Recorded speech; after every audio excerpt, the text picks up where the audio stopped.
আসসালামু আলাইকুম। প্রিয় শিক্ষার্থীরা, কি অবস্থা সবার? কেমন আছেন? আশা করি ভালো আছেন।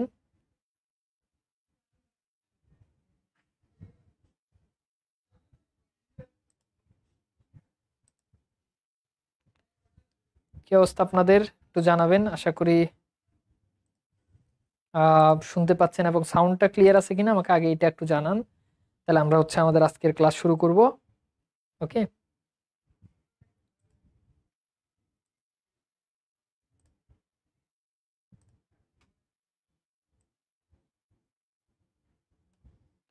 ঠিক আছে। তো সবাই একটু জয়েন করেন আমাদের আজকের ক্লাসে। আশা করি সবকিছু ঠিকঠাক ভাবে শুনতে পাচ্ছেন এবং সাউন্ড ক্লিয়ার আছে। ওকে, আচ্ছা, সাউন্ড ক্লিয়ার। ওকে, তো সবাই জয়েন করে ফেলেন। আহ আজকের ক্লাস আমরা আলোচনা করব দুজন সাহিত্যিককে নিয়ে এবং সেই সাথে আলোচনা করব আমাদের আগে সম্ভবত আপনাদেরকে বলেছিলাম যে দীনবন্ধু মিত্র পড়াবো, কিন্তু দীনবন্ধু মিত্র তো আপনাদেরকে অলরেডি পড়ানো হয়ে গেছে। তো যেহেতু দীনবন্ধু মিত্রকে পড়ানো হয়ে গেছে দীনবন্ধু মিত্র, তো ওই জন্য আজকে আমরা দীনবন্ধু মিত্র নিয়ে আলোচনা করব না। তো আমার কথা শোনা যাচ্ছে কিনা এবং সাউন্ডটা ঠিকঠাক আছে কিনা? হ্যাঁ, দীনবন্ধু মিত্র যেহেতু পড়া হয়ে গেছে, তো দীনবন্ধু মিত্র নিয়ে আজকের ক্লাসে আমরা আর আলোচনা করব না, যেহেতু এটা আমরা অলরেডি পড়েছি। তো যেগুলো আমাদের যেহেতু এখনো আহ না পড়া সাবজেক্ট, মানে যেটা পড়া হয়ে গেছে ওইটা আমাদের হচ্ছে চক্রের মধ্যে এটা ভুল আসছে। তো আমরা আজকের ক্লাসে ইনশাল্লাহ চেষ্টা করব এরপর থেকে আমাদের আলোচনা শুরু করার জন্য। তো প্রথমে আমরা যাকে নিয়ে আলোচনা করব তিনি হচ্ছেন ঈশ্বরচন্দ্র গুপ্ত। ঈশ্বরচন্দ্র গুপ্তকে নিয়ে আলোচনা করব। ওকে, তো সবকিছু ঠিক আছে তাহলে? আচ্ছা, ধাতু Michael Michael Madhusudan Dutta discussion গ্রুপে পোস্ট দিছে।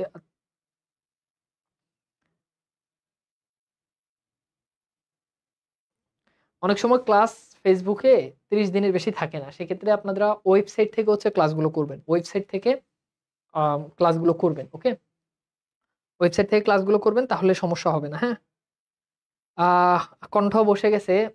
এর আগে আরো ক্লাস নিছি, তো এই জন্য আসলে কণ্ঠটা একটু বসে গেছে। সমস্যা নাই। আচ্ছা, তো সবাই একটু খাতা কলম নিয়ে বসবেন। কোনো ক্লাস যদি ফেসবুক গ্রুপে না পান তাহলে ওয়েবসাইটে গিয়ে দেখবেন। আপনাদের তো ওয়েবসাইটে ক্লাসগুলো সবসময় রেকর্ডেড আকারে থেকে যাবে। তো সুতরাং এটা নিয়ে চিন্তা নাই। ওয়েবসাইট থেকে আপনারা ক্লাসগুলো দেখতে পারবেন, এনি টাইম দেখতে পারবেন। ফেসবুকে 30 দিনের বেশি এখন ভিডিও থাকে না ফেসবুকের নতুন আপডেট অনুযায়ী, এই জন্য প্রবলেম। তো ঠিক আছে, আজকের ক্লাসে আমরা আলোচনা করবো ঈশ্বরচন্দ্র বিদ্যাসাগর, সরি, ঈশ্বরচন্দ্র গুপ্ত নিয়ে। তো ঈশ্বরচন্দ্র গুপ্তকে কি বলে বলেন তো? ঈশ্বরচন্দ্র গুপ্ত তার তার সবচেয়ে বড় যে পরিচয় সেটা হলো ঈশ্বরচন্দ্র গুপ্তকে বলা হয় তিনি হচ্ছে যোগ সন্ধিক্ষণের কবি। যোগ সন্ধিক্ষণ, ঠিক আছে। তাকে কিসের কবি বলে? তাকে বলা হয় যোগ সন্ধিক্ষণের কবি। যুগ সন্ধিক্ষণের কবি। পরীক্ষাতে প্রায় প্রশ্ন আসে যোগ সন্ধিক্ষণের কবি কে?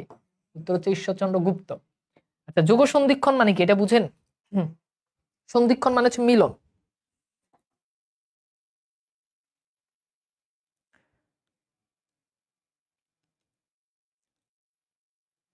আচ্ছা, ওয়েবসাইটে যদি কোনো ক্লাস না পাওয়া যায় তাহলে সেটা দেখবো, ওয়েবসাইটে আমরা আবার অ্যাড করে দিব, সমস্যা নেই। সন্ধিক্ষণ মানে কি? সন্ধিক্ষণ মানে হচ্ছে মিলন, দুইটা যোগের যে মিলন সময়, মিলন যে স্থল। যেমন আমরা যদি দেখি ঈশ্বরচন্দ্র গুপ্ত তিনি হচ্ছেন এই যে এই জায়গাতে আমরা যদি দেখি মধ্যযুগ, এই মধ্যযুগ শেষ এবং আধুনিক যুগ, বাংলা সাহিত্যে আধুনিক যুগ শুরু। মধ্যযুগ শেষ এবং আধুনিক যুগ শুরু, এই যে দুই সময়ের মধ্যে ঈশ্বরচন্দ্র গুপ্তের আগমন ঘটছে।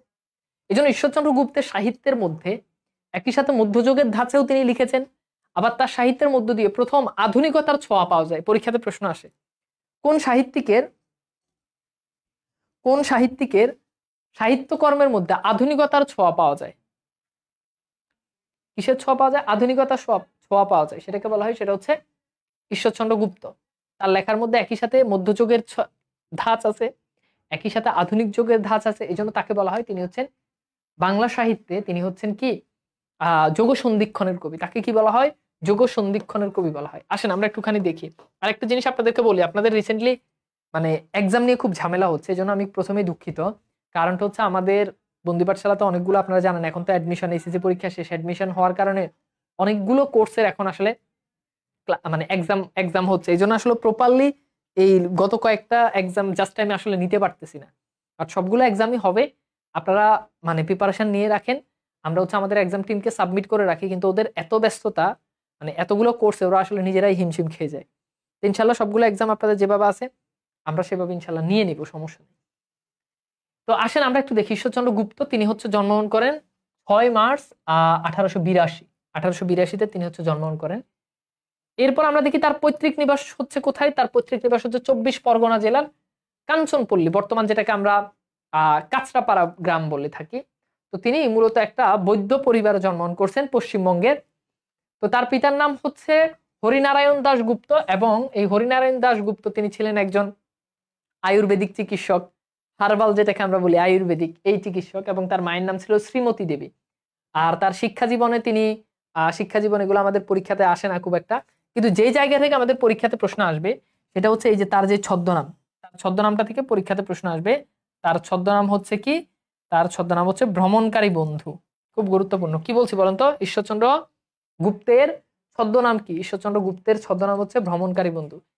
2-3 দিন আগে যে বিসিএসটা হয়েছে সেখানে দেখছেন তো সাহিত্য থেকে প্রশ্ন বেশি আসে, সুতরাং সাহিত্যকে অবশ্যই গুরুত্ব দিয়ে পড়তে হবে। হ্যাঁ, হেলাফেলা করে কোন রকম পড়ে শেষ করে দিবেন, এটা কিন্তু এখন আর ওই যুগ এখন আর নাই, বুঝছেন? ওই যুগ এখন আর নাই, বেশি করে পড়তে হবে। তো তিনি হচ্ছে বাংলা ভাষায় প্রকাশিত প্রথম দৈনিক পত্রিকা এই সংবাদ প্রভাকরের সম্পাদক ছিলেন তিনি। তাহলে তিনি কি ছিলেন? ঈশ্বরচন্দ্র গুপ্ত তিনি হচ্ছেন সংবাদ প্রভাকরের সম্পাদক। সংবাদ প্রভাকরের সম্পাদক ছিলেন তিনি। এখানে আপনাদেরকে একটু বলি, যেমন বাংলা ভাষায় এই সংবাদ প্রভাকর এটা হচ্ছে প্রথম দৈনিক পত্রিকা। অর্থাৎ এর আগে ডেইলি যে পত্রিকা বের হয়, যেমন আমরা যদি এখন যদি নয়া দিগন্ত, প্রথম আলো, জনকণ্ঠ, বাংলাদেশ প্রতিদিন, এগুলো প্রতিদিন বের হয়। তো এরকম বাংলা সাহিত্যে প্রথম যে পত্রিকা প্রথম বের হওয়া শুরু করছে সেটা হচ্ছে সংবাদ প্রভাকর। তো তিনি ছিলেন সংবাদ প্রভাকর পত্রিকার সম্পাদক। এটা পরীক্ষার জন্য খুব গুরুত্বপূর্ণ। তাহলে খেয়াল করে দেখেন এখান থেকে আমরা কি কি জানলাম। এখান থেকে আমরা গুরুত্বপূর্ণ ইনফরমেশন যেগুলো জানলাম, যে 2টা গুরুত্বপূর্ণ ইনফরমেশন যেটা আপনাকে মনে রাখতে হবে। একটা হচ্ছে তার ছদ্মনাম কি? উত্তর হচ্ছে ভ্রমণকারী বন্ধু। আবার বলছি ভ্রমণকারী বন্ধু, ঠিক আছে? আচ্ছা আচ্ছা, জন্মসালটা একটু ভুল হয়েছে, এটা হচ্ছে 1812, সরি দুঃখিত, 1812। হ্যাঁ 1812, থ্যাংক ইউ। হ্যাঁ 1812ই ঠিক আছে, জন্মসাল 1812। এখানে আমাদের স্লাইডে ভুল আসছে। তো তিনি হচ্ছে সংবাদ প্রভাকর পত্রিকার সম্পাদক ছিলেন। এরপর আমরা দেখি যে তার সাহিত্যে পরিচয়, যেটা আমরা ইতোমধ্যে বলছি, যোগসন্ধিক্ষণ মানে হচ্ছে 2 যুগের কবি, যেটাকে বলা হয় 2 যুগের মাঝখানে যিনি এসেছেন। যেমন আমরা যদি দেখি যে তার যে জন্ম, তার জন্ম হচ্ছে 1812-তে। তো এই যে 1812-তে তিনি যে জন্মগ্রহণ করলেন, 1812-তে আমরা যদি দেখি 1812টা আসলে মূলত কোথা থেকে শুরু হয়েছে বলেন তো? 1812, এই 1812 আমরা জানি বাংলা সাহিত্যে 1800 থেকে 1801 থেকে আধুনিক যুগের সূচনা। তিনি কিন্তু এই যে আধুনিক যুগের ঠিক পরপর আধুনিক যুগ শুরু হয়েছে, এই সময় তিনি হচ্ছে জন্মগ্রহণ করছেন, এই জন্য তাকে বলা হয় যোগসন্ধিক্ষণের কবি। তো তিনি এই সংবাদ প্রভাকর পত্রিকা ছাড়াও তিনি আরো কিছু পত্রিকার সম্পাদক ছিলেন। তার ভিতরে ছিল সংবাদ রত্নাবলী, তারপর ছিল সংবাদ সাধুরঞ্জন, সংবাদ রত্নাবলী, তারপর হচ্ছে সংবাদ সাধুরঞ্জন। তো আমরা যদি দেখি তার কবিতায় মধ্যযুগের গণ্ডি পেরিয়ে আধুনিকতার রূপ পেয়েছেন। তো এটা আপনাদেরকে অলরেডি প্রথমেই বলে দিছি যে তার লেখার মধ্যে আধুনিকতার যে ছোঁয়া সেটা আমরা সর্বপ্রথম পাই। কারণ তার আগে যত সাহিত্যিক সাহিত্য লিখেছেন সবাই হচ্ছে মধ্যযুগ কেন্দ্রিক সাহিত্য লিখেছেন, মধ্যযুগের সাহিত্য। তো মধ্যযুগের সাহিত্যের আলাদা একটা বৈশিষ্ট্য আছে, মঙ্গল কাব্য আছে, মানে শ্রীকৃষ্ণ কীর্তন আছে, এগুলো হচ্ছে মধ্যযুগের সাহিত্য অবলম্বনে লেখা। তো এখানে যে ব্যাপারটা সেটা হচ্ছে এই সাহিত্যগুলো মধ্যযুগের যে সাহিত্য, মধ্যযুগে দেবদেবী নির্ভর সাহিত্য রচনা হতো, মধ্যযুগে হচ্ছে ধর্মকেন্দ্রিক সাহিত্য রচনা হতো। আধুনিক যুগে আপনি দেখেন রবীন্দ্রনাথ, মাইকেল, তারপর হচ্ছে নজরুল, তারা কিন্তু ধর্মকেন্দ্রিক দেবদেবী নিয়ে সাহিত্য লিখে নেয়। তো এটা হচ্ছে মধ্যযুগের সাহিত্য আর আধুনিক যুগের সাহিত্যের মধ্যে পার্থক্য। তো এরপর আমরা যদি দেখি এখানে আরো অনেকগুলো জিনিস আছে তার গঠন রীতি বিশেষত্ব, বাট এই যে তার যে সাহিত্যকর্ম এগুলো হচ্ছে পাঠা, আনারস, তারপর হচ্ছে কি তপসে মাছ, এইসব বিষয় নিয়ে তিনি হচ্ছে মানে খুব ক্ষুদ্র ক্ষুদ্র বিষয় নিয়ে তিনি লিখতেন। এই জন্য তার একটা সাহিত্যের নাম হচ্ছে পাঠা, আর একটা নাম হচ্ছে আনারস, তারপর হচ্ছে তপসে মাছ। এইসব ক্ষুদ্র ক্ষুদ্র বিষয় অবলম্বনে তিনি কি করতেন? সাহিত্য লিখতেন। তো তার একটা গুরুত্বপূর্ণ নাটক আছে, সেই নাটকের নাম হচ্ছে বোধেন্দু বিকাশ। এটা পরীক্ষাতে প্রশ্ন আসে যে বোধেন্দু বিকাশ এটা কার লেখা। তাহলে বোধেন্দু বিকাশ এটা হচ্ছে কার লেখা? এটা হচ্ছে ঈশ্বরচন্দ্র গুপ্তের লেখা। এবং বোধেন্দু বিকাশ এটা কি? এটা হচ্ছে তার লেখা একটা নাটক। এটা কি নাটক? সাহিত্যের ধরন মনে রাখতে হবে, এটা কি উপন্যাস, এটা কি নাটক, এটা পরীক্ষায় প্রশ্ন আসে। এরপর হচ্ছে 1963 সালে বোধেন্দু বিকাশ এটি হচ্ছে প্রকাশিত হয়। সালটা খুব বেশি গুরুত্বপূর্ণ না। তাহলে দেখেন তার সাহিত্য কর্মগুলোর ভিতরে আমরা এখানে যে সাহিত্যগুলো পেলাম তার মধ্যে একটা হচ্ছে পাঠা, আনারস, তপসে মাছ, আর একটা হচ্ছে বোধেন্দু বিকাশ। বোধেন্দু বিকাশটা পরীক্ষাতে অনেক বেশি বার পরীক্ষাতে প্রশ্ন আসছে, এটা হচ্ছে তার লেখা একটা নাটক। আচ্ছা, তারপর আমরা দেখি যে তাকে বলা হয় খাঁটি বাঙালি কবি। এই যে দেখেন খাঁটি বাঙালি কবি, একদম খাঁটি বাঙালি কবি, অর্থাৎ খাঁটি বাঙালি কবি। হ্যাঁ, তার লেখার ভিতরে যে বাঙালিত্ব যে প্রভাব সেটা আমরা পাই, এই জন্য তাকে বলা হয় খাঁটি বাঙালি কবি বলে তাকে অভিহিত করা হয়। তাহলে তাকে খাঁটি বাঙালি কবি কে বলছে? উত্তর হচ্ছে বঙ্কিমচন্দ্র চট্টোপাধ্যায় বলছে। তাহলে এখান থেকে পরীক্ষাতে প্রশ্ন আসতে পারে যে ঈশ্বরচন্দ্র গুপ্তকে কি বলা হয়? তাকে বলা হয় খাঁটি বাঙালি কবি। ঈশ্বরচন্দ্র গুপ্তকে কি বলা হয়? খাঁটি বাঙালি কবি। এরপর খেয়াল করে দেখেন ঈশ্বরচন্দ্র গুপ্তকে খাঁটি বাঙালি কবি উপাধি দিয়েছেন কে? উত্তর হচ্ছে বঙ্কিমচন্দ্র চট্টোপাধ্যায়। এগুলো কি মনে রাখে? এই যে ক্লাসে যে বলতেছি শুনে শুনেই কিন্তু এগুলো মুখস্থ হয়ে যাবে, শুনে শুনে মুখস্থ হয়ে যাবে। এরপর খেয়াল করে দেখেন প্রবোধ প্রভাকর, এটি কোন? এটা তার আরেকটা সাহিত্য, প্রবোধ প্রভাকর। তাহলে একটা পেলাম বোধেন্দু বিকাশ, আর একটা হচ্ছে প্রবোধ প্রভাকর। এবং এটা হচ্ছে কাব্যগ্রন্থ। কাব্যগ্রন্থ মানে কি আপনারা জানেন? কবিতার বই। অর্থাৎ এই যে প্রবোধ প্রভাকর যেটা ছিল, এখান থেকে আবার এটা মনে হয় প্রবোধ প্রভাকর তার একটা কাব্যগ্রন্থ। আবার সংবাদ প্রভাকর, সংবাদ প্রভাকর এটা তার হচ্ছে কি সম্পাদিত পত্রিকা। আচ্ছা, এরপর তার আরেকটা সাহিত্য আছে, সেটা হচ্ছে কি হিত প্রভাকর। দেখেন এখানেও কি আছে? প্রভাকর আছে। তাহলে এই প্রভাকর দিয়ে মনে রাখতে পারেন। একটা হচ্ছে প্রবোধ প্রভাকর, আর একটা হচ্ছে হিত প্রভা, হ্যাঁ একটা হচ্ছে হিত প্রভাকর, এগুলো মনে রাখবেন। তো এছাড়া তার আরো কিছু জিনিস রয়েছে, তার ভিতরে রয়েছে তিনি হচ্ছেন কয়েকজন কবির জীবনী নিয়ে লিখেছেন। বেশ কয়েকজন কবি মধ্যযুগে যারা সাহিত্য লিখেছেন, উল্লেখযোগ্য কবিদের জীবনী নিয়ে তিনি জীবনী সাহিত্য লিখছেন। জীবনী সাহিত্য কি? ধরেন আপনি মনে হইলো যে না আমি তানভীর স্যারের কাছে পড়ছি, তানভীর ভাইয়ের কাছে পড়ছি, আমি তার জীবনী নিয়ে একটা বই লিখবো। এটা অবশ্য আমি মরে গেলে তারপর, জীবিত থাকতে তার লিখবেন না। এই যে জীবনী সাহিত্য, তিনি বেশ কিছু মধ্যযুগের বেশ কিছু সাহিত্যিক নিয়ে তিনি জীবনী সাহিত্য লিখছেন। তার ভিতরে হচ্ছে ভারতচন্দ্র রায়গুণাকর। ভারতচন্দ্র রায়গুণাকরকে বলা হয় মধ্যযুগের শেষ কবি। এরপর হচ্ছে তিনি লিখেছেন রামপ্রসাদ সেন। এরপর তিনি লিখেছেন নিদু গুপ্ত। তারপর লিখেছেন ওই যে কবিয়ালের যে সাহিত্যগুলো আছে, হারু ঠাকুর। এবং এখানে আরো লিখেছেন যে তার উল্লেখযোগ্য, এগুলো হচ্ছে তার উল্লেখযোগ্য সাহিত্যকর। এবং তিনি অনেক কবিয়াল নিয়ে লিখছেন। কবিয়াল কারা এটা সম্পর্কে আপনাদেরকে একটা ধারণা দিই। যখন বাংলা সাহিত্য মধ্যযুগ যখন শেষের দিকে, তখন বাংলা সাহিত্য একটা সংকটের মধ্যে পড়ে। সেই সংকটটা কেমন? যেমন আমরা যদি দেখি মধ্যযুগের শুরুর দিকে শ্রীকৃষ্ণ কীর্তন, বৈষ্ণব পদাবলী, মনসামঙ্গল, চণ্ডীমঙ্গল, অন্নদামঙ্গল, মরুচিয়া সাহিত্য, নাথ সাহিত্য ইত্যাদি অনেক ধরনের সাহিত্য আমরা পাই। কিন্তু মধ্যযুগের শেষ দিকে, আধুনিক যুগ শুরু হবে ঠিক এই সময়, মধ্যযুগের শেষের দিকে বাংলা সাহিত্য একটা সংকটের মুখে পড়ে। তখন তেমন উল্লেখযোগ্য কোনো সাহিত্য পাওয়া যেত না। তখন হিন্দু সমাজের মধ্যে কিছু কিছু, এখন দেখবেন রাস্তাঘাটে হেঁটে হেঁটে হেঁটে হেঁটে গান গায়। প্রভাকর বলতে বোঝায় সূর্য।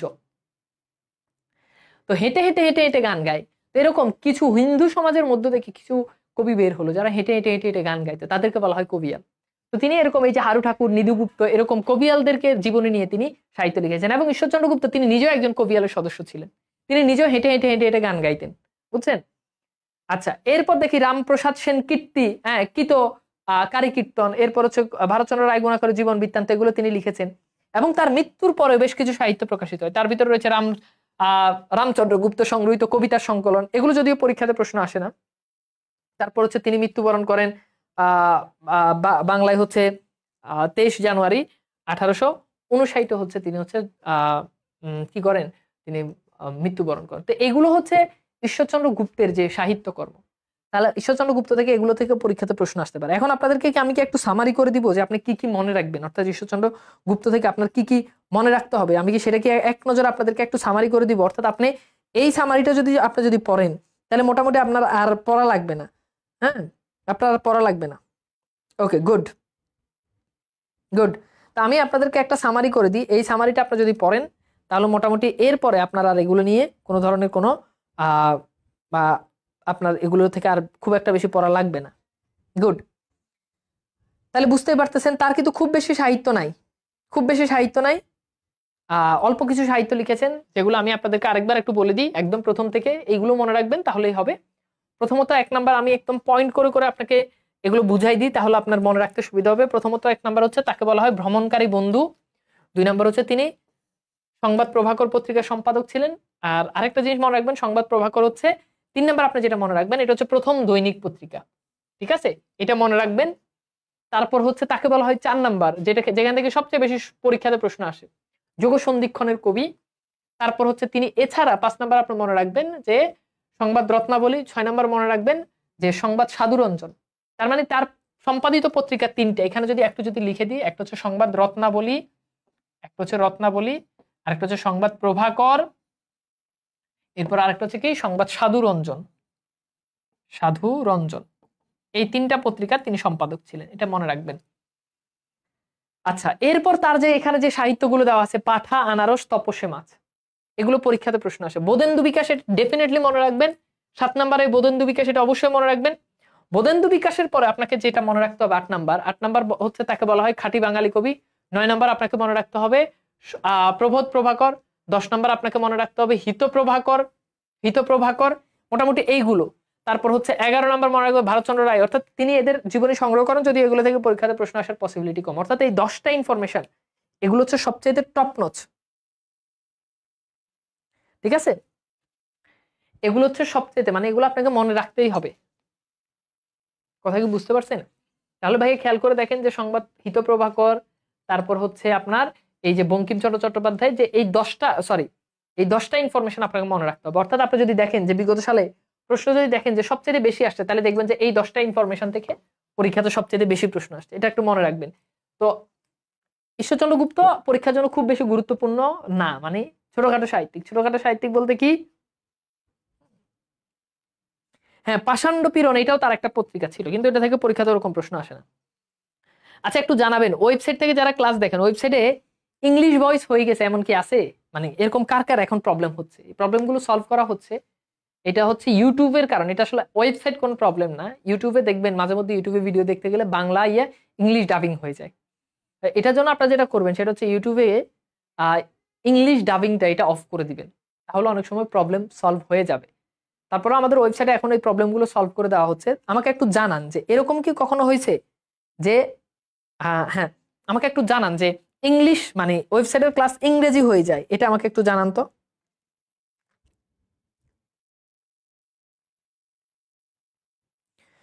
আচ্ছা, একজন বলছে ভাই প্রভাকর শব্দের অর্থ বললাম, মানে প্রভাকর বলতে বোঝায় যে যিনি আলো তৈরি করেন, যিনি আলো জ্বালান, তাকে বলা হয় প্রভাকর। সহজ কথা বলে সূর্যকে বলা হয় প্রভাকর। আচ্ছা, এরকম কি কারো কোনো প্রবলেম হচ্ছে? আমাকে একটু জানান যে ওয়েবসাইটে ক্লাস করতে পারতেছেন না, বা ওয়েবসাইটে ক্লাস করতে গেলে সমস্যা হচ্ছে, এরকম সমস্যা হচ্ছে কিনা।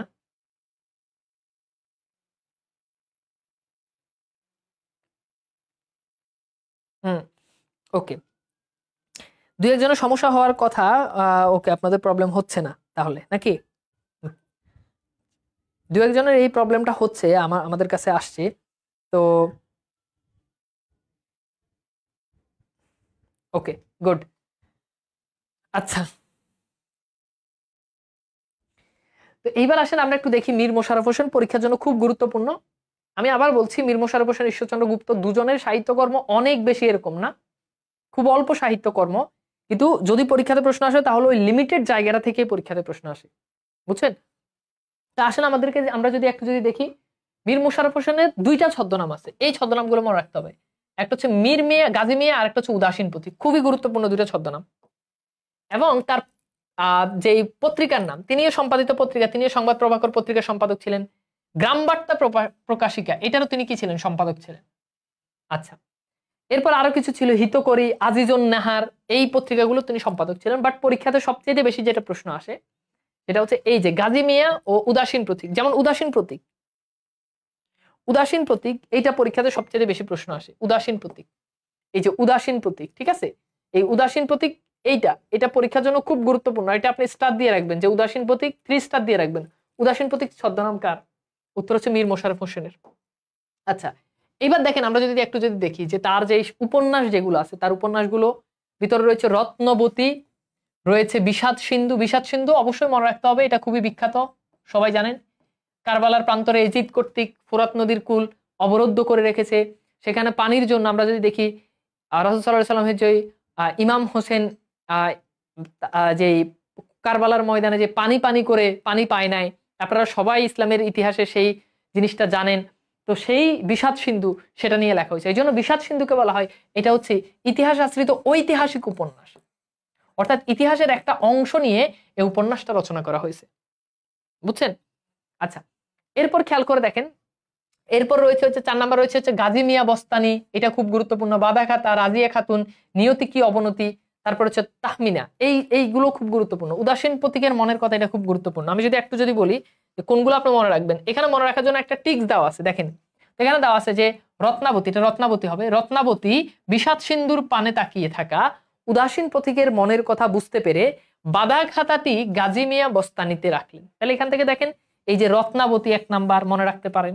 2 নাম্বার হচ্ছে এই যে দেখেন বিষাদ সিন্ধু, তারপর দেখেন 3 নাম্বার হচ্ছে গাজী মিয়া বস্তানি, এই যে দেখেন গাজী মিয়া বস্তানি, ঠিক আছে। আচ্ছা, এরপর দেখেন উদাসীন প্রতীকের, অর্থাৎ এখানে যে ওই যে উদাসীন প্রতীকের মনের কথা, এরপর হচ্ছে যে বাদা খাতা, যদি এখানে যে গাজী মিয়ার বস্তানি, এই যে এখানে দেওয়া আছে যে গাজী মিয়ার বস্তানি, তাহলে এই কয়টা সাহিত্য, এই যে এখানে যে 5টা দেওয়া আছে, এগুলো অবশ্যই মনে রাখতে হবে। আমি লিখে দিলাম, স্লাইডটা আপনারা পেয়ে যাবেন। মনে রাখতে হবে, ডেফিনেটলি এগুলো মনে রাখতে হবে। আমি কি বুঝাইতে পারছি? ডেফিনেটলি এগুলো মনে রাখতে হবে। হ্যাঁ, কথা বুঝাইতে পারছি কিনা বলেন তো ভাইয়া? এগুলো মনে রাখতে হবে। হ্যাঁ, এই কয়টা, অল্প কয়টা সাহিত্য মনে রাখতে পারবেন না, অল্প কয়টা সাহিত্য কিন্তু আপনাকে মনে রাখতে হবে। আচ্ছা, এরপর আসেন আমরা একটু দেখি তার উপন্যাস সম্পর্কিত কথা। তার প্রথম যে গ্রন্থ সেটা হচ্ছে রত্নাবতী, তারপর হচ্ছে তার যে মুসলিম সাহিত্যিক রচিত বাংলা সাহিত্যে প্রথম গ্রন্থের নাম হচ্ছে রত্নাবতী। এখানে একটু বলে রাখি, অর্থাৎ মুসলিম সাহিত্যিক, বাংলা সাহিত্যে প্রথম যে মুসলিম সাহিত্যিক যিনি উপন্যাস লিখছে, এর আগে যত উপন্যাস লিখে সবাই ছিল হিন্দু, কিন্তু প্রথম যে উপন্যাস, প্রথম অর্থাৎ নন মুসলিম যারা লিখছে, আর মুসলিম উপন্যাসের মধ্যে মুসলিম ঔপন্যাসিক হিসেবে প্রথম মুসলিম সাহিত্যিক রচিত বাংলা সাহিত্যে প্রথম উপন্যাসের নাম কি? রত্নাবতী। এরপর হচ্ছে বিষাদ সিন্ধু কি, এটা 3টা পর্বের লেখা, একটা হচ্ছে মহররম, একটা হচ্ছে উদ্ধার, আর একটা হচ্ছে এজিদ বধ, অর্থাৎ এজিদকে বধ, বধ মানে হচ্ছে হত্যা। এই কাহিনী, বিষাদ সিন্ধু কাহিনী আমরা সবাই টুকটাক জানি। এরপর হচ্ছে উদাসীন প্রতীকের মনের কথা উপন্যাসটি তিনি হচ্ছে উদাসীন প্রতীক ছদ্মনামে লিখছে। এই যে আমরা পড়ছি উদাসীন প্রতীক, এই ছদ্মনামে তিনি এই যে উদাসীন প্রতীকের মনের কথা এই উপন্যাসটা লিখছে। তো তার কর্মজীবন নির্ভর ব্যঙ্গাত্ম রসাত্মক সাহিত্য হচ্ছে গাজী মিয়া বস্তানি, অর্থাৎ এটা একটু মানে ব্যঙ্গ রসাত্মক টাইপের সাহিত্য গাজী মিয়া বস্তানি। উদাসীন প্রতীকের মনের কথা, এটি তার আত্মজীবনীমূলক উপন্যাস। অবশ্য মনে রাখতে হবে আত্মজীবনী মানে কি, অর্থাৎ জীবনী নির্ভর উপন্যাসকে বলা হয় আত্মজীবনী। জীবনী নির্ভর উপন্যাস হচ্ছে আত্মজীবনীমূলক। ওকে, আচ্ছা, এরপর আসেন তার কিছু নাটক আছে। এই নাটকগুলো মনে রাখার একটা কৌশল আছে, যে বেটা বসন্ত জমিদার, নাটক মনে রাখার কৌশল কি? বেটা বসন্ত জমিদার।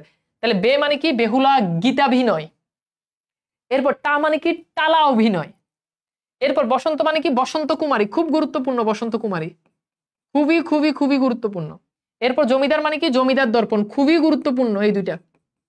অন্যগুলো থেকে প্রশ্ন আসুক না আসুক, কিন্তু বসন্ত কুমারী তারপর হচ্ছে জমিদার দর্পণ, এগুলো থেকে মাস্ট প্রশ্ন আসবে এই দুটা থেকে।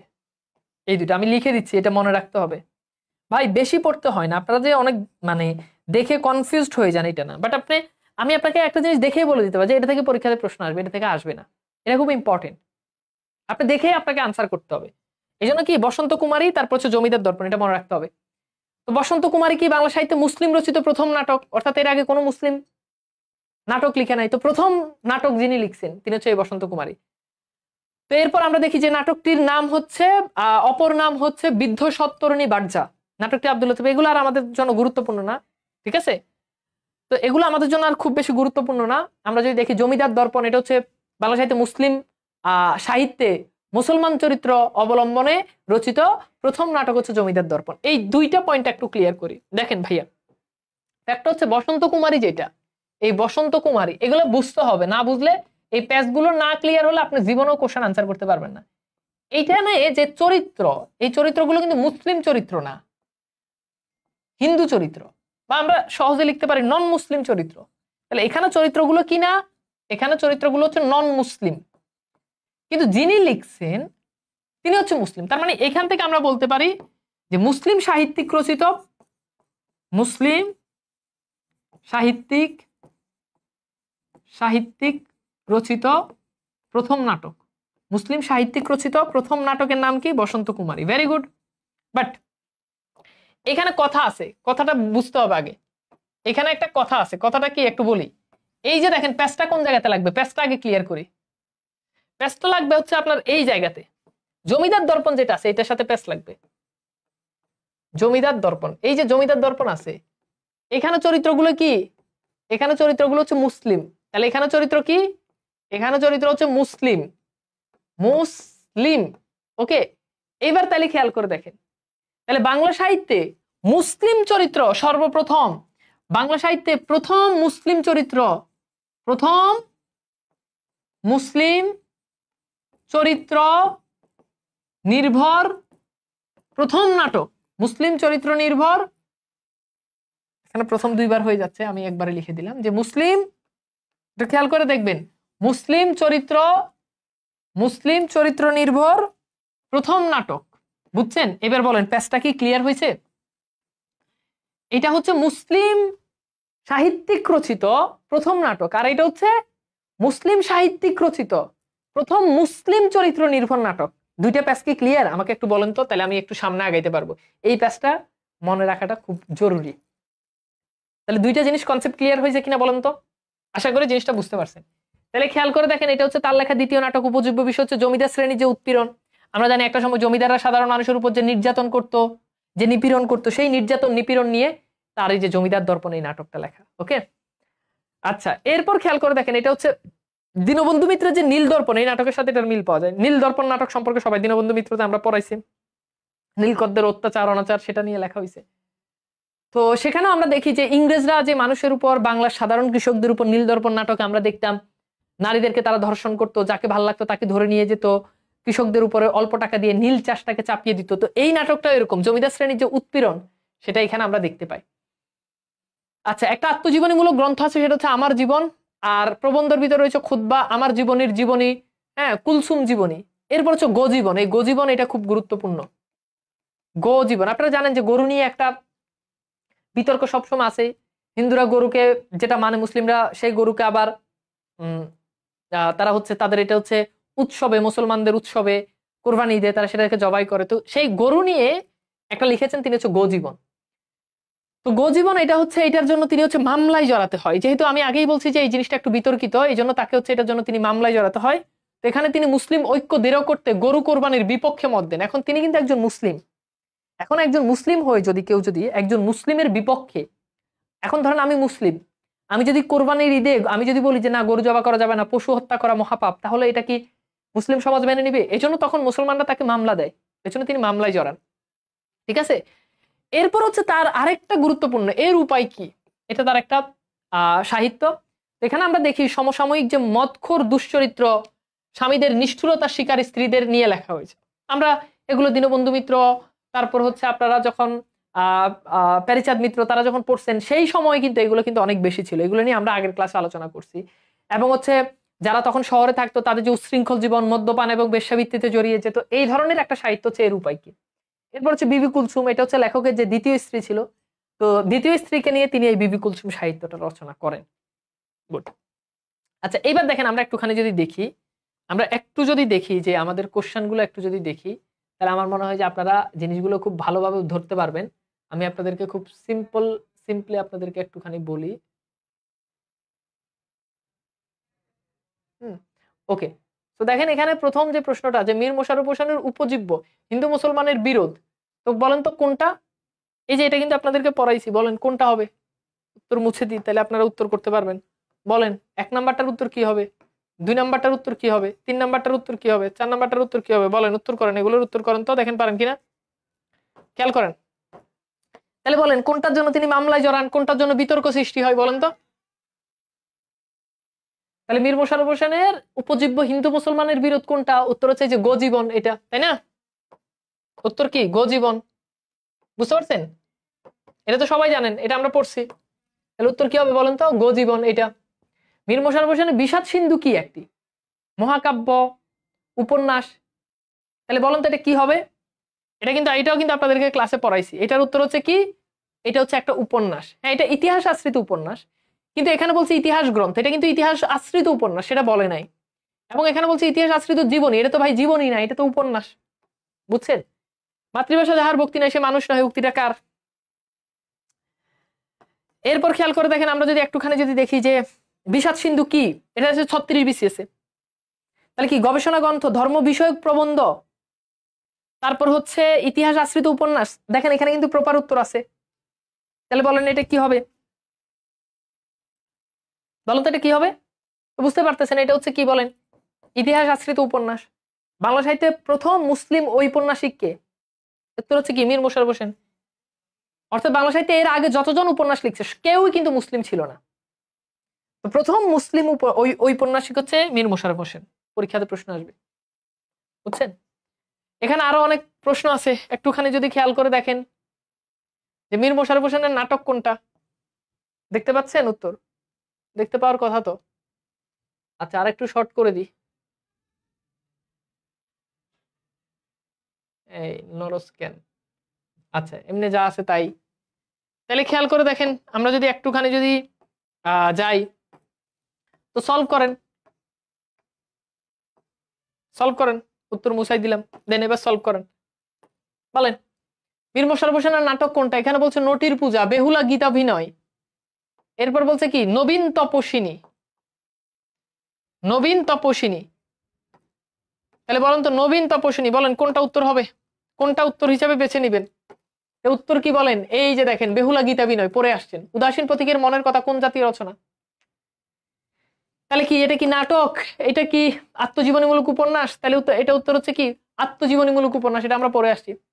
বিষাদ সিন্ধু কার লেখা? মীর মশাররফ হোসেনের। 20তম বিসিএস, সব বিসিএস এর প্রশ্ন, 26 বিসিএস, 28 বিসিএস, মানে বুঝতেছেন সব বিসিএস এ তার থেকে পরীক্ষাতে প্রশ্ন আসে। তাহলে জিনিসটা গুরুত্বপূর্ণ, বুঝছেন?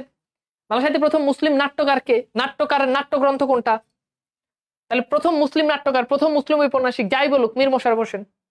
তাহলে কি জগৎ মোহিনী, উত্তর হচ্ছে কি বসন্ত কুমারী, এটা তার প্রথম নাটক। তার মানে এটা কি বাংলা সাহিত্যে মুসলিম নাট্যকার রচিত প্রথম নাটক। বাংলা সাহিত্যে প্রথম মুসলিম নাট্যকার রচিত নাট্যগ্রন্থ কোনটি? তাহলে উত্তর কি হবে? বসন্ত কুমারী। আমি কি বুঝাইতে পারছি? বলেন তো, ক্লিয়ার? পারবেন? আপনারা প্রশ্নের উত্তর করেন না কেন? প্রশ্নের উত্তর খালি কি ক্লাস দেখলে হবে? প্রশ্নগুলো তো উত্তর করতে পারেন নাকি?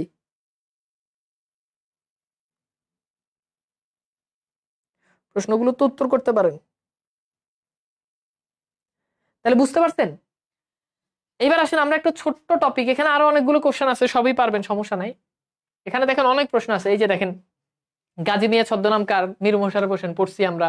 মীর মশাররফ হোসেন রচিত বিষাদ সিন্ধু উপন্যাসের চরিত্র নয় কোনটি? ইয়াজিদ, তারপর হচ্ছে কি মাওয়ান, ইব্রাহিম কার্দি, এটা এটা এখানে চরিত্র না, এটা একটু ডিপ থেকে আসছে, বুঝছেন? মীর মশাররফ হোসেনের জীবনকাল কত? তো এগুলো একটু পড়লেই পারবেন, যা যা পড়াইছি সবই এখানে দেওয়া আছে, অনেক কোশ্চেন আছে, ঠিক আছে? অনেক কোশ্চেন আছে। আপনারা হচ্ছে এই কোশ্চেন গুলো যখন সলভ করবেন, এখানে দেখেন এই যে কোশ্চেন গুলো খুব সুন্দর করে দেওয়া আছে, একটু পড়লেই কোশ্চেন গুলো পারবেন, যা যা আছে সব পড়াই দিছি আপনাদের। উদাসীন প্রতীকের মনের কথা কার রচনা? মীর মশাররফ হোসেন আত্মজীবনীমূলক গ্রন্থ। বিবি কুলসুম কার রচনা? এগুলো সবই পড়াইছি, দেখছেন? তো আপনি যদি পড়েন তাইলেই হবে, কিন্তু সমস্যাটা হচ্ছে আপনি তো পড়েন না। সমস্যা তো ভাই আপনি পড়েন না। আসলে আমরা একটা টপিক নিয়ে, যেহেতু দীনবন্ধু মিত্র আমাদের পড়ানো হয়েছে, আমরা ব্যাকরণের একটা টপিক নিয়ে আলোচনা করি, আর সেটা হচ্ছে বাংলা ব্যাকরণের আলোচ্য বিষয়। একটু লিখেন, টপিক কম হয়ে গেলে তো সমস্যা, একটু লিখেন বাংলা ব্যাকরণ, এটা একটু খাতায় লিখতে হবে, হ্যাঁ এটা একটু খাতায় লিখতে হবে। বাংলা ব্যাকরণের আলোচ্য বিষয়, বাংলা ব্যাকরণের আলোচ্য বিষয়, ঠিক আছে? বাংলা ব্যাকরণের আলোচ্য বিষয়, ওকে? বাংলা ব্যাকরণের আলোচ্য বিষয়, বুঝতে পারছেন? বাংলা ব্যাকরণের আলোচ্য বিষয় প্রথমত হচ্ছে বাংলা ব্যাকরণের আলোচ্য বিষয় চারটা। কয়টা? চারটা। 1 ধ্বনিতত্ত্ব, ধ্বনি তত্ত্ব। 2 অর্থতত্ত্ব। বাংলা ব্যাকরণের আলোচ্য বিষয় চারটা: ধ্বনিতত্ত্ব, অর্থতত্ত্ব। 3 বাক্যতত্ত্ব। এই বাক্যতত্ত্বের আরেকটা নাম আছে, সেটা কি জানেন? সেটা হচ্ছে পদক্রম। বাক্যতত্ত্বের আরেকটা নাম কি? পদক্রম। 4 নাম্বার শব্দতত্ত্ব। এই শব্দতত্ত্বের আরেকটা নাম আছে, সেটা কি? কে বলতে পারবেন? রূপতত্ত্ব। তাহলে খেয়াল করে দেখেন ভাইয়া, বাংলা ব্যাকরণের আলোচ্য বিষয় কয়টা? চারটা। কি কি? ধ্বনিতত্ত্ব, অর্থতত্ত্ব, বাক্যতত্ত্ব, পদক্রম। এইটা 10 বার পড়েন, 10 বার পড়ে লিখেন, ডান। এটা এখন মুখস্থ করতে হবে। এটা পরীক্ষাতে প্রশ্ন আসে, বাংলা ব্যাকরণের আলোচ্য বিষয় কয়টা। অর্থাৎ বাংলা ব্যাকরণে এই চারটা, যত টপিক পড়েন প্রত্যেকটা টপিকে এই চারটা সেকশনে কোনো না কোনো একটা সেকশনের ভিতরে পড়বে। 10 বার পড়েন, পড়ে লিখেন, ডান। আমি অপেক্ষা করি, 10 বার পড়েন এটা।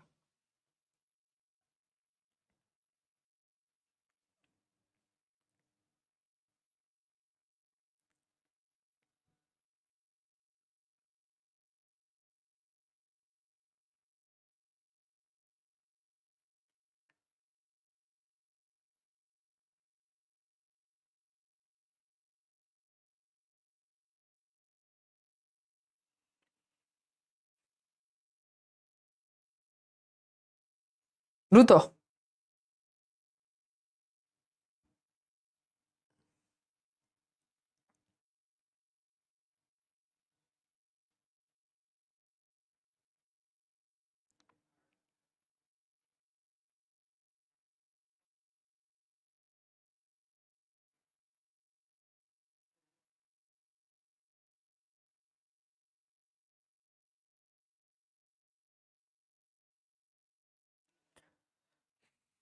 হয়েছে? অর্থোত্তর অপর নাম, অর্থ এগুলোর অপর নাম নাই, যেগুলোর অপর নাম আছে সেগুলোর অপর নামই বলছি, সবগুলো তো অপর নাম নাই, বুঝছেন? আচ্ছা, এবার আসেন কোন তত্ত্ব কোনটা আলোচনা হয় এটা পড়তে হবে। হ্যাঁ, প্রথমে আসেন অর্থতত্ত্ব। অর্থতত্ত্বের আলোচ্য বিষয়গুলো কি কি একটু খেয়াল করেন। হ্যাঁ, খুবই সহজ। অর্থতত্ত্ব দেখেন যে এখানে থয়রেপ আছে না, এগুলোতে সবগুলোতে মোটামুটি থয়রেপ থাকে, বুঝছেন? তার ভিতরে কি সমার্থক শব্দ, দেখেন থয়রেপ আছে। বিপরীতার্থক শব্দ, বুঝছেন? এরপর দেখেন গৌণার্থ, মুখ্যার্থ, বাচ্চার্থ, এগুলো হচ্ছে অর্থতত্ত্বের আলোচ্য বিষয়। বাচ্চার্থ মনে রাখতে পারবেন না, সবগুলোতে দেখেন থয়রেপ আছে। এরপর আসেন ধ্বনিতত্ত্বের আলোচ্য বিষয়। ধ্বনিতত্ত্বের আলোচ্য বিষয় কি? ধ্বনিতত্ত্বের আলোচ্য বিষয় হচ্ছে কি? 1 নাম্বার ধ্বনি,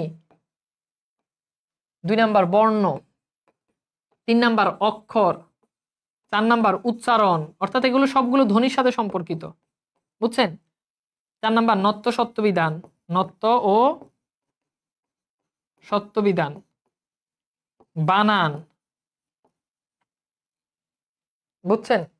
এরপর আসেন ধ্বনি পরিবর্তন, এরপর হচ্ছে সন্ধি। তাহলে এগুলো কিসের আলোচ্য বিষয়? ধ্বনিতত্ত্বের আলোচ্য বিষয়। সবচেয়ে গুরুত্ব দিয়ে যেগুলো পড়বেন যে কয়টা, একটা হচ্ছে সন্ধি, বুঝছেন? আরেকটা হচ্ছে এই যে নত্য সত্যবিধান, এই দুটো পরীক্ষাতে আসে। তাহলে অর্থতত্ত্বের আলোচ্য বিষয় ক্লিয়ার, ধ্বনিতত্ত্বের আলোচ্য বিষয় ক্লিয়ার, ঠিক আছে? ধ্বনিতত্ত্বের আলোচ্য বিষয়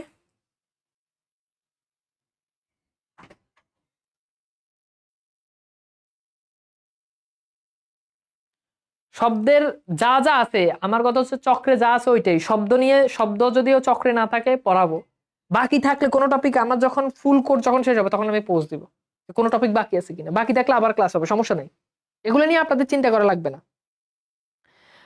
বইয়ে ভাগার্থ বিজ্ঞান থাকে, এগুলো হচ্ছে ব্যাকরণের উচ্চতর পর্যায়ে আলোচনা করা হয়, ঠিক আছে? এগুলো আমাদের লাগবে না, আমাদের চাকরি পরীক্ষার জন্য এগুলো আসবে না কখনো। গেল দুইটা। এরপর আসেন আমরা যেটা নিয়ে আলোচনা করব সেটা হচ্ছে বাক্যতত্ত্ব। হ্যাঁ, বাক্যতত্ত্বের আলোচ্য বিষয়। তো বাক্যতত্ত্বের আলোচ্য বিষয়গুলো কি বুঝতে পারতেছেন? বাক্যের সাথে যেগুলো সম্পর্কিত, পরীক্ষাতে প্রশ্ন আসতে পারে। বাক্য প্রকরণ কোন তত্ত্বের আলোচ্য বিষয়? বাক্যতত্ত্বের। সকল বাক্য, সরল বাক্য, সকল বাক্য, যত বাক্য আপনারা বলবে সব বাক্য বাক্যতত্ত্বের আলোচ্য বিষয়। সেটা হতে পারে সরল বাক্য, সেটা হতে পারে জটিল বাক্য, মিশ্র বাক্য, ভাই যাই বলুক, সেটা হতে পারে যৌগিক বাক্য। হ্যাঁ, যত বাক্য আছে দুনিয়া সব বাক্য বললে আপনি উত্তর করবেন কি? বাক্যতত্ত্বের আলোচ্য বিষয়। এছাড়া আরো হইতে পারে কি? হইতে পারে বাচ্য বাক্যতত্ত্বের আলোচ্য বিষয়, অনুজ্ঞা, এটা বাক্যতত্ত্বের আলোচ্য বিষয়, বাংলা অনুজ্ঞা, এটা বাক্যতত্ত্বের আলোচ্য বিষয়। জ্যোতিচিহ্ন বাক্যতত্ত্বের আলোচ্য বিষয়, কারণ দেখবেন জ্যোতিচিহ্ন কিন্তু বাক্যের শেষে বসে, মাঝে বসে, এটা কিন্তু আলটিমেট বাক্যের সাথে সম্পর্কিত, এটা বাক্যতত্ত্বের আলোচ্য বিষয়। কথা বুঝতে পারতেছেন? এটা কোন তত্ত্বের আলোচ্য বিষয়? বাক্যতত্ত্বের আলোচ্য বিষয়। খুব গুরুত্বপূর্ণ, খুবই খুবই খুবই গুরুত্বপূর্ণ, খুবই খুবই খুবই গুরুত্বপূর্ণ। এরপর খেয়াল করে দেখেন পদ পরিবর্তন, এটা বাক্যতত্ত্বের আলোচ্য বিষয়, বুঝছেন? পদ পরিবর্তন খুবই গুরুত্বপূর্ণ, এটা ভালো করে পড়বেন। অনুজ্ঞা মানে কি? মানে আদেশ নিষেধ। অনুজ্ঞা মানে কি? আদেশ নিষেধ উপদেশ, এগুলো বুঝায়, ঠিক আছে? এগুলো সব বইতে আছে, এটা শুধু আমার বই না, এটা সব জায়গাতে আছে। সমর্থক শব্দ বিপরীত শব্দ পার্থক্য, প্রতিশব্দ কি? প্রতিশব্দ মানে সমর্থক শব্দ, সেম শব্দ আর কি। কথা কি বুঝাতে পারছি? এরপর আসেন উক্তি, এগুলো বাক্যতত্ত্বের আলোচ্য বিষয়। উক্তি কোন তত্ত্বের আলোচ্য বিষয়? পরীক্ষাতে প্রশ্ন আসবে, বাক্যতত্ত্বের আলোচ্য বিষয়, ঠিক আছে? আচ্ছা, এরপর লাস্ট যেটা আছে সেটা হচ্ছে শব্দতত্ত্ব। শব্দতত্ত্বের আলোচ্য বিষয় তো বুঝতে পারতেছেন, এতক্ষণ ধরে যা যা আলোচনা করছি এর বাহিরে যা আছে সব শব্দতত্ত্বের আলোচ্য বিষয়। এর বাইরে আছে কি? সমাস, এর বাইরে আছে কি? উপসর্গ, এগুলো যে দেখেন যেগুলো শব্দ গঠন করে, এর বাইরে আছে কি? প্রত্যয়, শব্দতত্ত্বের আলোচ্য বিষয়। অনুসর্গ শব্দত্বের আলোচ্য বিষয়, বুঝছেন? অনুসর্গ কোন তত্ত্বের? ক্রিয়ার কাল শব্দত্বের আলোচ্য বিষয়, ক্রিয়ার কাল, বিশেষ্য, বিশেষণ, সর্বনাম, সর্বনাম, ক্রিয়া, বুঝছেন? আবেগ, আবেগ শব্দ বলে না, আবেগ শব্দ, তারপর কি যোজক, সবগুলো মানে পদ প্রকরণের ভিতরে যা আলোচনা করা হয়। যোজক, যোজক মানে কি অব্যয়, আপনি অব্যয় লিখতে পারেন, অব্যয় কোন তত্ত্বের আলোচ্য বিষয়? শব্দত্বের আলোচ্য বিষয়। কথা কি বুঝাতে পারছি? তাহলে এই সবগুলো কোন তত্ত্বের আলোচ্য বিষয়? শব্দত্বের আলোচ্য বিষয়, ঠিক আছে? ক্রিয়া, ক্রিয়া বিশেষণ, বুঝছেন? তো এতক্ষণ ধরে যা যা পড়ছেন এটা হচ্ছে শব্দত্বের আলোচ্য বিষয়। বাট একটা একটা জিনিস মনে রাখবেন, কারক, এইখানে একটা ঝামেলা আছে। এটা আমাদের 21 সালের বইতে, এখানে যেই কারকটা 21 সালের বইতে এটাকে দেওয়া ছিল, কারকটা হচ্ছে শব্দতত্ত্বের মধ্যে। বাট এরপর 21 সালের আগের যে বই, 21 সালের বইতে এটাকে বাক্যতত্ত্বের ভিতরে দাগাইছে। সুতরাং কারক যদি পরীক্ষা আসে, বাক্যতত্ত্ব এটার রাইট অ্যান্সার, এটা ডেফিনেটলি রাইট, এটা 3 স্টার। কারক কোন তত্ত্বের আলোচ্য বিষয়? বাক্যতত্ত্বের। বাট বাক্যতত্ত্ব অপশনে নাই, সেক্ষেত্রে শব্দত্বের আলোচ্য বিষয়। বুঝতে পারছেন? গৌণার্থ, মুখ্যার্থ এগুলো আপনাদের আলোচনা করা, এগুলো লাগবে না। একটা শব্দে কোনটা গৌণার্থ, কোনটা মানে মূল অর্থ দেয়, মুখ্যার্থ, গৌণার্থ কোনটা মূল অর্থ দেয় না। তো এখন খেয়াল করে দেখেন, তাহলে কারক এটা কি? এটা হচ্ছে শব্দ, এটা কোন, আচ্ছা ধরেন কারক কোন তত্ত্বের আলোচ্য বিষয়? আমি যদি আপনাকে প্রশ্ন করি, আপনি কোনটা উত্তর দিবেন বলেন? শব্দতত্ত্ব না বাক্যতত্ত্ব? বলেন তো, আপনি কোনটা উত্তর দিবেন বলেন? আপনি কোনটাকে উত্তর হিসেবে বেছে নিবেন আমাকে একটু বলেন। আপনি অবশ্যই বাক্যতত্ত্বটাকে উত্তর হিসেবে বেছে নেবেন। বাট বাক্যতত্ত্ব আমার যদি অপশনে যদি না থাকে, তাহলে সেই ক্ষেত্রে আপনি যেটা করতে পারেন সেটা হচ্ছে আপনি শব্দতত্ত্বে আনসার করবেন। অর্থাৎ আমি এই জিনিসটা বুঝাতে চাইছি। এরকম আমাদের আরেকটা জায়গায় ঝামেলা আছে, এটা হচ্ছে বাগধারা নিয়ে। তো এই যে বাগধারা ছিল, এই বাগধারাটা আমাদের এর আগে এটা বাক্যতত্ত্বের আলোচ্য বিষয় ছিল, কিন্তু এখন এটা অর্থতত্ত্বের আলোচ্য বিষয়। তাহলে বুঝতেই পারতেছেন, এটা যে অর্থতত্ত্বের আলোচ্য বিষয় এটাই সঠিক, 3 স্টার। অর্থতত্ত্ব যদি অপশনে না থাকে, তাহলে সেক্ষেত্রে আপনি এটাকে বাক্যতত্ত্বের ভিতরে নেবেন, 2 স্টার। বুঝছেন? এই দুইটা প্যাচ আমি ক্লিয়ার করে দিলাম। আমি কি বুঝাইতে পারছি? আমি কি বুঝাইতে পারছি? আচ্ছা, এবার আপনাদেরকে একটা প্রশ্ন করি, আপনাদেরকে কিছু প্রশ্ন করি, দেখি আপনারা একটু টপিক গুলো লিখেন। আমি 1-2 করে লিখি, আপনারা বলেন কোনটা কোন তত্ত্বের আলোচ্য বিষয়। সন্ধি কোন তত্ত্বের আলোচ্য বিষয়? 2, প্রত্যয় কোন তত্ত্বের আলোচ্য বিষয়? খেয়াল করেন, প্রত্যয় এটা কোন তত্ত্বের আলোচ্য বিষয়? 3 নাম্বার, আমি যদি বলি কার্যকরণাত্মক বাক্য, কার্যকরণাত্মক বাক্য এটা কোন তত্ত্বের আলোচ্য বিষয়? বলতে পারবেন? 3 নাম্বার, আমি যদি বলি বিপরীত শব্দ, বিপরীত শব্দ এটা কোন তত্ত্বের আলোচ্য বিষয়? বলেন তো, পারবেন এগুলো বলতে? 5 নাম্বার, সমাস কোন তত্ত্বের আলোচ্য বিষয়? বলেন, এই 5টা উত্তর করেন, তাহলে আমি বুঝবো যে আপনারা ক্লাস বুঝতে পারছেন। নতুন পুরাতন বইয়ে যে প্যাচ আছে এটা আমি বলে দিলাম। পুরনো বইয়ে কি আছে, নতুন বই যেটা আছে ওইটাকে আপনি বেশি আনসার হিসেবে দেখে নেবেন, বেশি না থাকলে সেক্ষেত্রে আলাদা হিসাব। তাহলে বলেন সন্ধি কোন তত্ত্বের আলোচ্য বিষয়? একটা একটা করে আনসার করেন। সন্ধি কোন তত্ত্বের আলোচ্য বিষয়? তাহলে কি বলেন? সন্ধি হচ্ছে ধ্বনি তত্ত্বের আলোচ্য বিষয়, ঠিক আছে? প্রত্যয় কোন তত্ত্বের আলোচ্য বিষয়? শব্দতত্ত্বের আলোচ্য বিষয়। কার্যকরণাত্মক বাক্য, যেহেতু এটা বাক্য, তার মানে এটা কি বাক্যতত্ত্বের আলোচ্য বিষয়। বিপরীত শব্দ, বিপরীত শব্দ, বিপরীতার্থক শব্দ, যাই বলেন এটা অর্থতত্ত্বের আলোচ্য বিষয়। সমাস কোন তত্ত্বের আলোচ্য বিষয়? এটা শব্দতত্ত্বের আলোচ্য বিষয়। এবার ধরেন একটা একটা জিনিস, একটা প্যাচ আপনাকে একটু ক্লিয়ার করি। এই প্যাচটা একটু বুঝেন ভাই, এই প্যাচটা বুঝেন, এই প্যাচটা বুঝলে জীবন অনেক সহজ হবে। ধরেন আমি আপনার বললাম, আচ্ছা বলেন তো সন্ধি ও সন্ধি, আচ্ছা সরি সন্ধি না, ধরেন আমি আপনাকে প্রশ্ন করলাম, ধরেন সমাস ও কারক কোন তত্ত্বের আলোচ্য বিষয়? কারক কোন তত্ত্বের আলোচ্য বিষয়? কোন তত্ত্বের আলোচ্য বিষয়? এবার বলেন কি উত্তর করবেন? বলেন তো এই প্রশ্নের উত্তর কি করবেন? মানে বিষয়টা বুঝছেন? প্রশ্নটা করলাম দুইটা, যে কারক, সমাস ও কারক। এখন অপশন হবে একটা, ধরেন আমি অপশন কতে দিলাম, অপশন কতে দিলাম অর্থতত্ত্ব, ঠিক আছে? অপশন খতে দিলাম বাক্যতত্ত্ব, অপশন গাতে দিলাম শব্দতত্ত্ব, অপশন ডিতে দিলাম কি ধ্বনিতত্ত্ব। এবার বলেন কোন তত্ত্বের আলোচ্য বিষয়? বলেন তো এটার উত্তর কি করবেন? এটা বুঝলে আপনার প্যাচ ক্লিয়ার আজীবনের জন্য।